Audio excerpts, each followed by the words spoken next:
How far would a man go to protect his reputation, even if it meant kicking a woman who couldn't stand? At a charity gala shimmering with diamonds and deception, 25-year-old Aisha Carter stood out, not for her beauty, but for the cast on her leg and the quiet grace in her smile. When billionaire Gordon Vail struck her crutch and told her to know her place, every camera turned away. No one expected that the same woman he humiliated would soon face him again, not on the dance floor, but in court. The orchestra's strings fade. A champagne glass shatters. The night begins. The ballroom glimmered with gold and laughter until a sudden voice cut through. These events aren't for people like you. Aisha Carter froze, leaning on her crutches. Gordon Vail, billionaire host, stood before her, smirking. She tried to move past him, but his shoe struck her cast. The crack echoed across marble floors. The crowd went silent. He straightened his tie. Consider that a reminder to stay in your lane. Aisha met his eyes, calm and steady. You'll regret saying that tonight. Aisha tried to steady herself as laughter rippled through the crowd. Her drink had spilled across her dress, a crimson stain spreading down the satin. No one offered a napkin. The host's bodyguard stepped forward, motioning toward the exit. Mr. Vail doesn't want a scene, one whispered. Please leave quietly. Aisha's lips trembled, but her eyes stayed fixed on Gordon. The same man whose charity, for equality, filled the news last week. She forced a smile.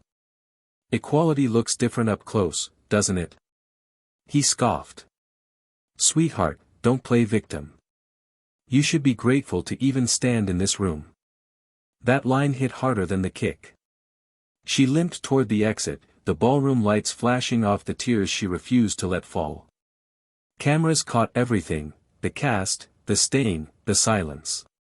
Outside, the night air bit her skin. Her driver rushed to help. Aisha whispered, almost to herself, if only he knew whose case I'm handling next. What would you do if this happened to you? The next morning, the story was everywhere. Billionaire's gala turns ugly. Clips from the night before flooded social media, Gordon laughing, Aisha on crutches, security closing in. But instead of sympathy, the comments were cruel. She just wanted attention. Probably staged it. Aisha said nothing. She sat in her office, scrolling through news updates while her phone buzzed non-stop.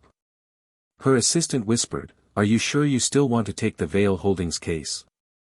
Aisha glanced up. Especially now.